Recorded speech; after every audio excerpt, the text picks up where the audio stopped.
Have you ever felt like you wanted to start hearing classical music, but it felt overwhelming or too complex and ended up feeling lost, only to happen again and again?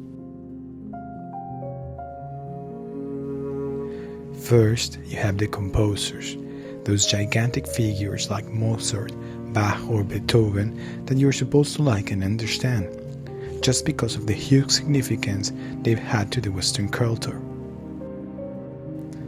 Then you have all these compositions that you're supposed to appreciate and differentiate. What is a symphony, a piano sonata, a chorale? Do you even know in what period they were composed? Is it Renaissance, Baroque, or classical? Who do you like as a conductor? Abbado, von Karajan? Don't worry, I got you.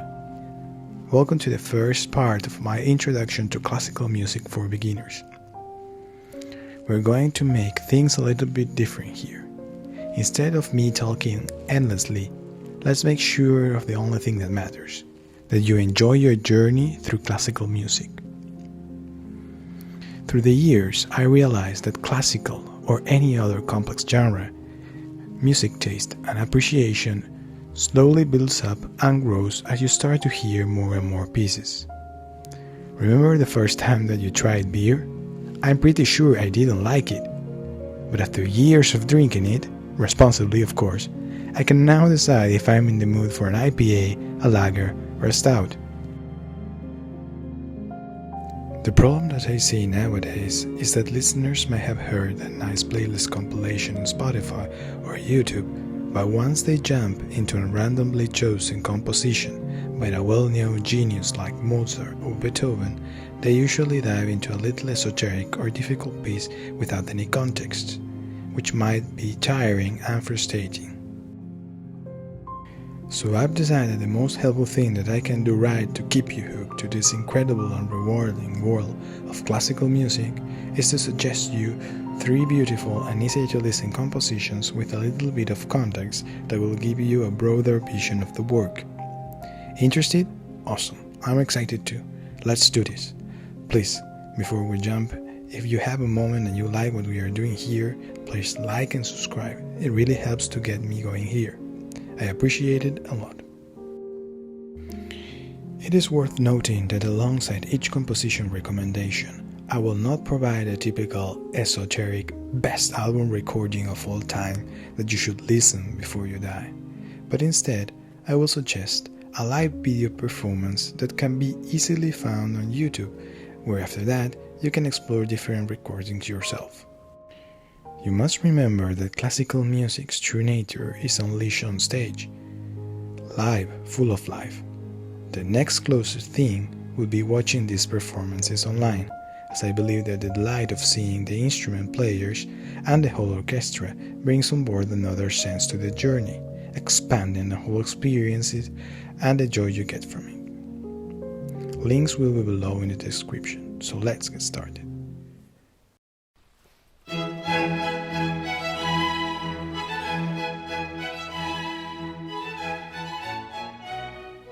The Four Seasons is a group of 4 violin concertos by Italian composer Antonio Vivaldi, each of which gives musical expression to a season of the year.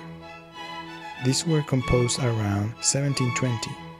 They are presented in this order: spring, summer, autumn, and winter. Vivaldi divided each concerto into 3 movements: fast, slow, and then again fast, and published the concerti with accompanying sonnets that elucidated what it was in the spirit of each season that his music was intended to evoke. Both were a revolution in musical conception. In them, Vivaldi representing flowing creeks, singing birds, a shepherd and his barking dog, buzzing flies, storms, drunken dancers, hunting parties from both the hunters and the prey's point of view, frozen landscapes, and a warm winter fire. I chose as Vivaldi's most famous composition because it is so simple in its concept, but yet so powerful and close to our nature, like the cycles of nature, the passage of time, life, death, joy, and darkness. Let me recommend you violinist Janine Jansen's takes on Vivaldi composition, It's sweet and easy to listen to, and very approachable play. You can find it on YouTube in a 2014 festival, or in Spotify or physical format under the Decca label. The Dutch violinist offers an intimate work, reducing a traditional orchestra accompaniment down to single instruments.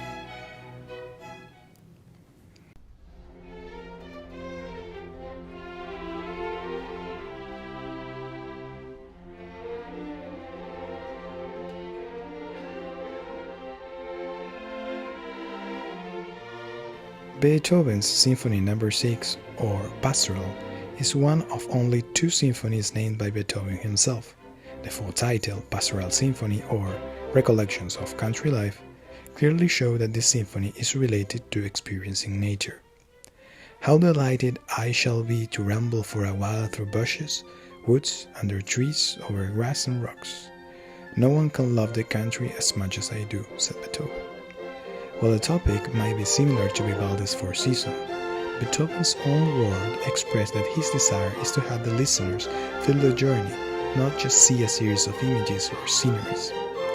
It expresses Beethoven's personal and emotional connection to nature, and he wants you to feel that. As a reminder, Beethoven was suffering mentally and spiritually from the loss of hearing, and the countryside, nature, brought peace of mind to him. The symphony has 5 movements, which their name will help you understand what's going on. The first one is called Awakening of Cheerful Feelings on Arrival in the Countryside. The second one, Scene by the Brook. The third one, Merry Gathering of Country Folk. The fourth one, Thunder, Storm. And the fifth one, The Shepherd's Song, Cheerful and Thankful Feelings after the Storm. Although he wrote, anyone who has an idea of country life will make out for himself the intentions of the author without a lot of titles. I assure you, the blissful opening of the 6th Symphony will take your mind and spirit to fly elsewhere. Enjoy. I will recommend the beautiful conduction of Colombian violinist and conductor Andrés Orozco-Estrada with the Frankfurt Radio Symphony. Let me also recommend that you take a look to other stuff the Frankfurt Radio Symphony puts on YouTube, as everything they do is of very high quality, excellent performance, very good sound, and video editing.